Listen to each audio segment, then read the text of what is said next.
Hello, intermediate CAD students. This is your instructor, John Erickson. I'm creating a video for you today as a demonstration for your Week 2 Assignment 2, Dimensioning a Floor Plan.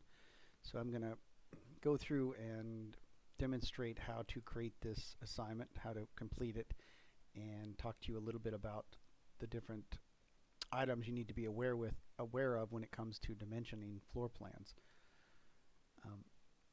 You're going to want to download the file from Canvas. The file it's a DWG file, so it's a CAD file. You just download it and open it up, and that is this file here.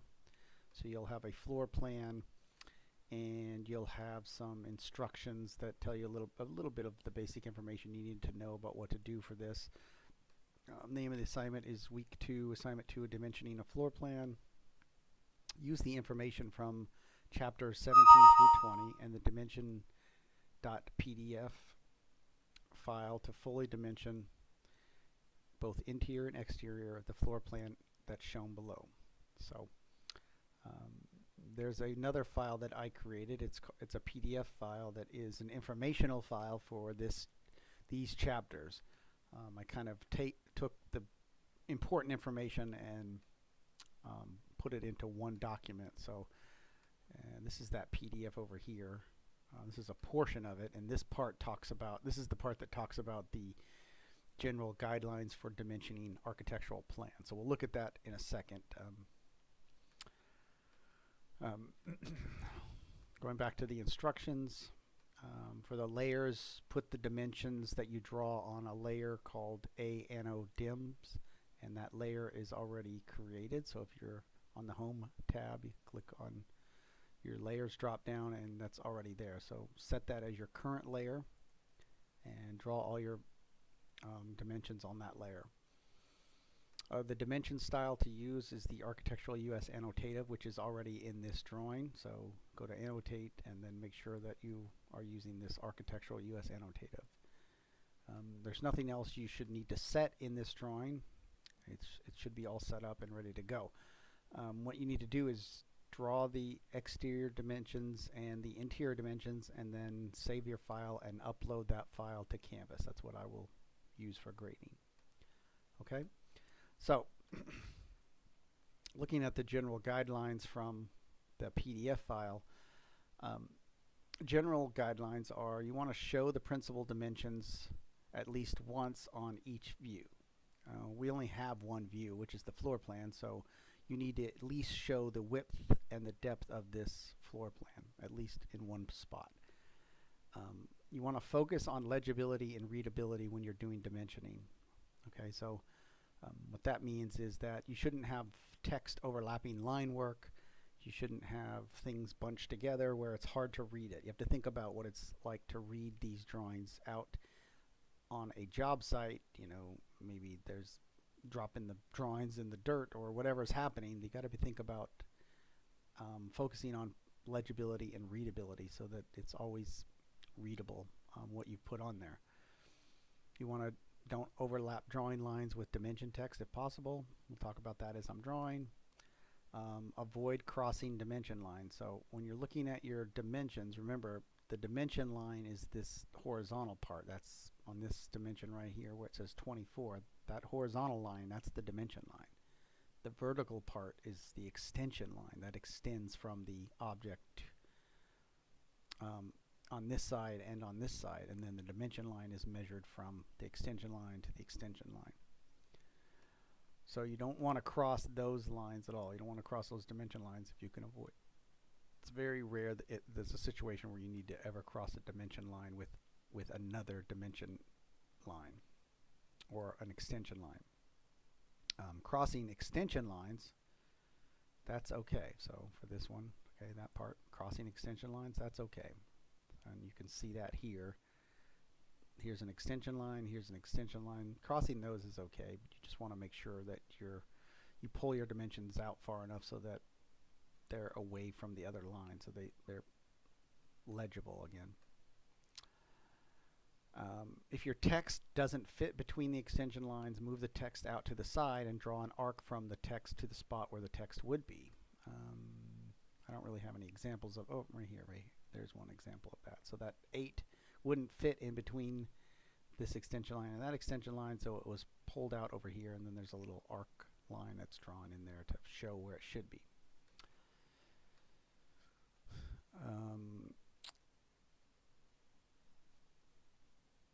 The next one, avoid one continuous string of dimensions across the entire length of a side. So you don't want to have on one string of dimensions where you have a number of items that you're dimensioning, you don't want it to be continuous because or you want to avoid being continuous just because there's an opportunity for there to be a buildup of issues with tolerance. Sometimes as people are building things, they add fractions of inches, and as it goes along, if you have every part of that that side dimensioned, there's not going to be anywhere for those extra pieces to be. So if you're doing, you know, on this one, this is saying 11 foot 10 to here and then 12 foot 2 to here. If they build this and it comes out to be 12 foot 2 and half an inch for whatever reason, just due to, you know, just things aren't precise, and especially in the construction industry, it doesn't come out precisely that, then it makes it, you know, it makes it harder to have this part be correct because already you're not right over here. So in reality, I could leave this part, this 1110 out, and it would be okay, because as long as I'm providing the distance from here to there, then this would be fine.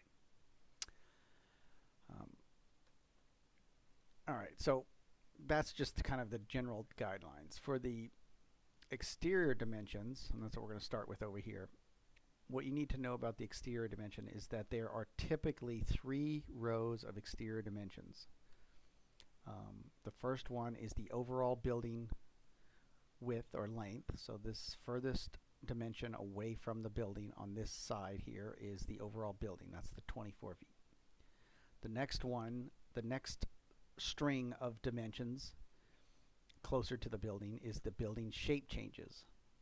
So anywhere that you have a change in the shape of the building, an actual physical change in the exterior wall shape. Then the next row of dimensions will be the openings. So an opening is something like a door opening or a window opening.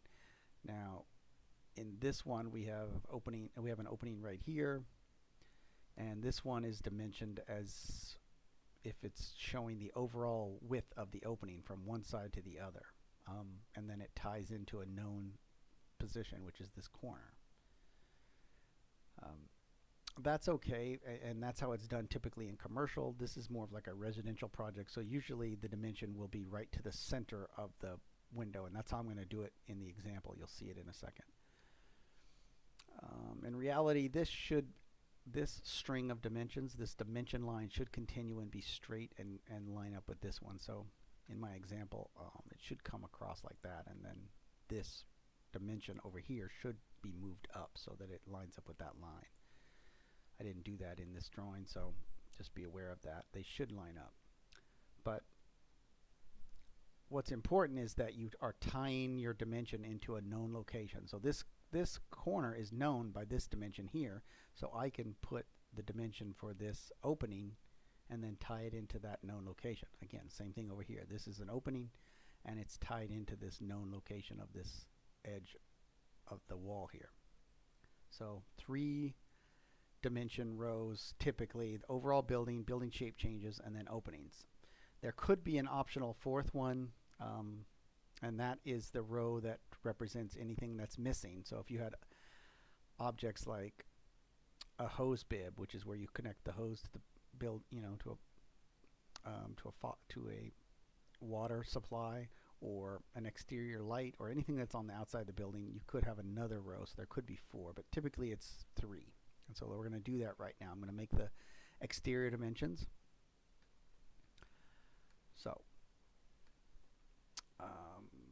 I'm going to make sure I'm on the correct layer. Yes, Anno Dims, that's correct. Go to Annotate, make sure that I'm using the right dimension style. Architectural US Annotative, that's correct. So I'm going to be using pretty much all linear dimensions. That's the first one here. It's a linear one, and that means it's either going to be horizontal or vertical in my view. So start on the top here. So I'm going to click on, I'm going to have my object snap turned on, which is this button right here. Make sure your object snaps on and that you have, by right clicking on it, I have endpoint, midpoint, intersection, extension. I like perpendicular a lot, so that one's good.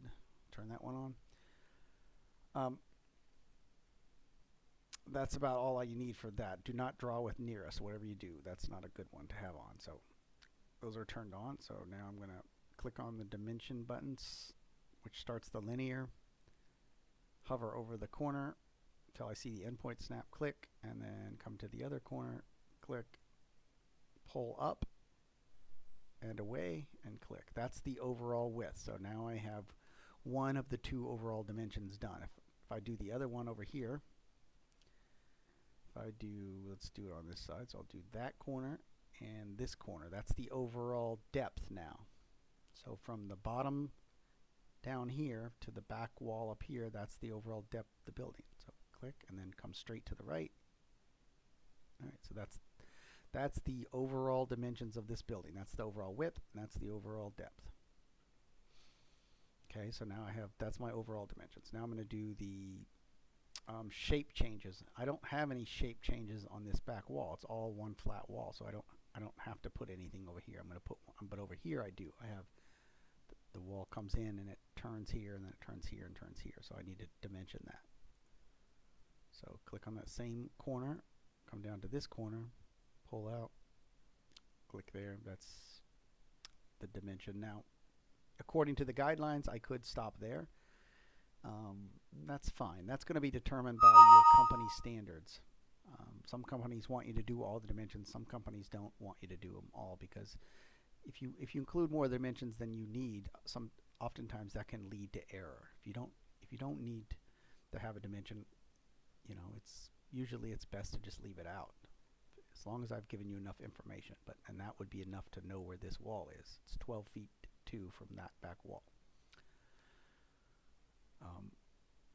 But if I did want to continue it to this next one, I could draw the dimension again, but what I like to do is use the continue command to continue that dimension. So I click on the dimension,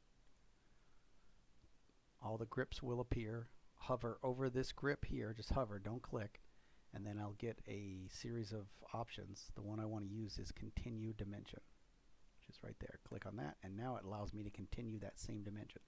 Let's come down to the bottom corner, zoom in to make sure I'm getting the right spot, click, and then hit escape to exit the command. Okay, so that's my shape changes. Now I just have to do the openings. So I'm going to do the openings up here, and like I said, this is residential, so I'm going to dimension to the center of the windows. So from the corner to the center, from this corner on the right side to the center, and it should line up. So the one way you can line it up is just bring your cursor over here until it snaps to that line, and then click. And now I know that dimension line and that dimension line are lined up. On this side over here, I have a window and a window. Those are openings. I need to do that one. I need to do this corner to the center, from this bottom corner to the center. I'm going to line those up so they looks nice and organized. And then there's the door here. Now, you know, many times you don't dimension doors, but in this case I'll dimension it just so it's unknown location from this corner, and I need to find the center of that point to that point. And what I can use is a snap that is a special snap, and the way I can access that is hold down shift, right click, select midway between 2 points, which is right here, click that point and that point. It's going to find the midpoint between those two clicks, and there it dimensioned it. And I'll bring that down to here, all the way down. So on this one, I have a shape change, so I want to dimension that on this bottom from there to there. Now those go further than this one. This is opening, so it needs to come out further. And then my openings are click there to the center there, click there to center there, and snap it to that line. So those are the openings. On this side, on the left side, I'm just going to do the openings because there's no building shape changes, and I already show the overall on the right side. So I'm just going to show the openings. Click that one. I need to show this one here. So click on it, hover over the grip, continue dimension, snap to that, and I can come down and click there and then hit enter to escape. So all of my exterior dimensions are complete now. I don't need to, well, I'm going to bring this all the way over to that side there just to finish it off. So I'm going to click here, hover over that, continue, and do the final shape change all the way to there. Okay. Alright, so I'll look at it just to make sure I've included everything, all the doors and windows. I see everything's, that's done, that's done, that's done. Alright. What you want to do now is to organize it so that the spacing from one dimension line to the next is about the same. You can be really, really accurate about it if you want. You could offset lines and determine the spacing, but for me, usually it's just a visual observation, and I'm just going to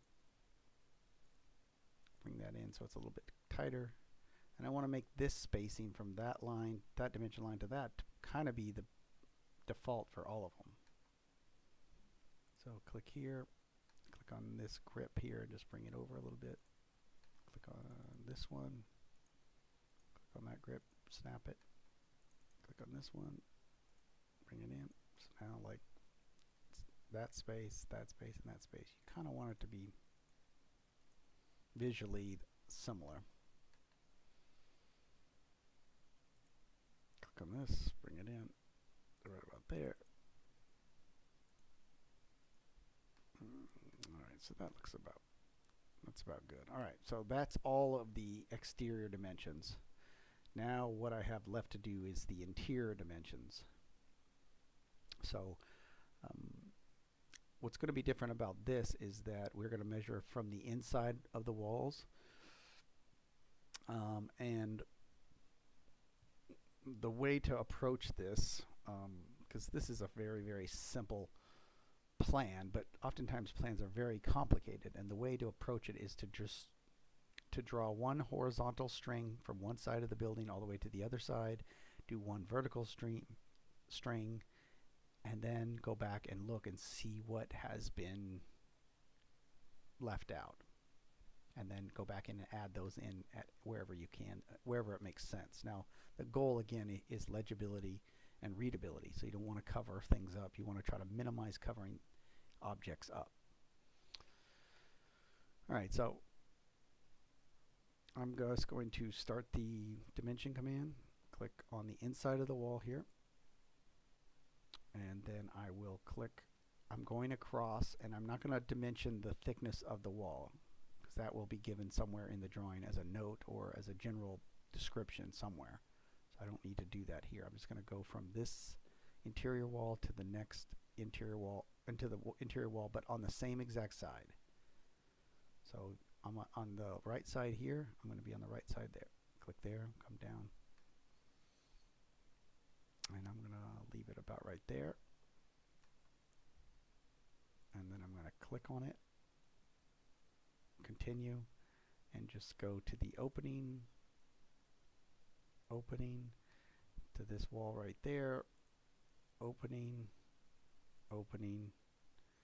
Now I could draw in this last one or I could leave it out. Either way, it depends. It's a kind of a personal preference. I think for somebody out in the field that's building it, it'd be a lot nicer to see it right here because you wouldn't really want to have to measure from this way or add all these numbers up to figure out what it should be, what that distance of that wall should be. So it's kind of nice if you just add it in there. All right, so you want to go back and look at your dimension string to make sure that you are not covering up line work. Like right here, this is getting a little tight to this line, but it's probably okay. If you do want to move it, click on your dimension, hover over the grip till you see this dialog pop up, and then you're going to get a number of options. The one that I usually use is move text only. You could use stretch also. And usually you have to turn the snap off, which is F3 is the shortcut. So I turn my snap off temporarily, put it where I want, and then hit F3 to turn snap back on. All right, so this wall is dimensioned, this opening's dimensioned, that wall's dimensioned, this opening's dimensioned. All of that stuff is good. I'm going to bring this grip down so you can kind of, it shows that it's snapping to that point. You need that little gap right there. That gap will show you where it's snapping. What I'm missing is, and I'm not looking at the cabinets or the fixtures, I'm just looking at the walls really. What I'm missing is these walls right here.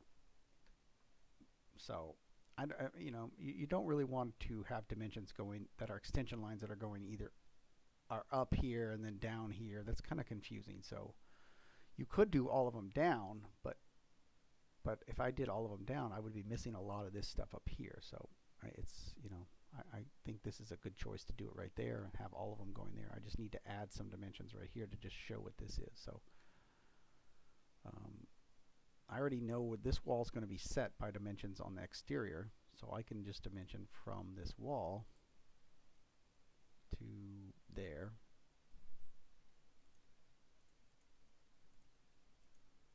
So that locates that. So now you know how far this wall is from there, and I just need to know how deep it is.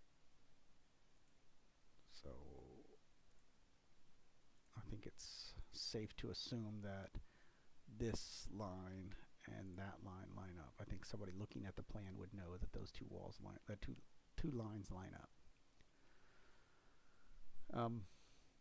So that means I don't have to dimension all the way down here to this wall or up to this wall.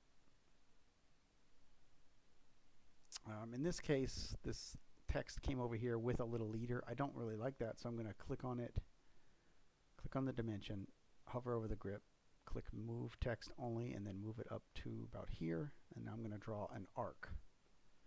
So click on the arc. It's a 3-point arc, so you do the first point, the middle point, and then the third point. So start the command by clicking on it, first point, middle point, end point.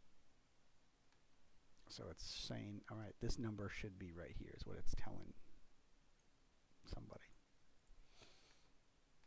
All right, so that's the horizontal dimensions. Now I need the vertical dimensions. So I'm going to start the dimension command, click on annotate dimension, interior inside of the wall to that corner. And then I need to know, I mean, you kind of know where this wall is. Really all you need to know is that. That's all you really need. It's very simple. You could go all the way across if you want just to complete it, but again, it's not required, but I'll do it just to make it a little more interesting looking. So, and that would completes it. That's all you need to add to fully dimension this. And dimensioning is a skill that you get better with time. You just got to work on it. This is a very simple plan. So plans can get really, really complicated. Again, the best way to do it is to follow the guidelines. Do the 3 rows on the outside for the exterior dimension, and then on the inside do a horizontal string, figure out what's missing, do a vertical string, figure out what's missing. Sometimes in big complicated plans you have to do multiple vertical strings and multiple horizontal strings, and the plans are really complicated, so you spend a lot of time moving things around to keep it legible and readable. This one's a pretty simple one, so hopefully that helps you. If you have any questions, please let me know.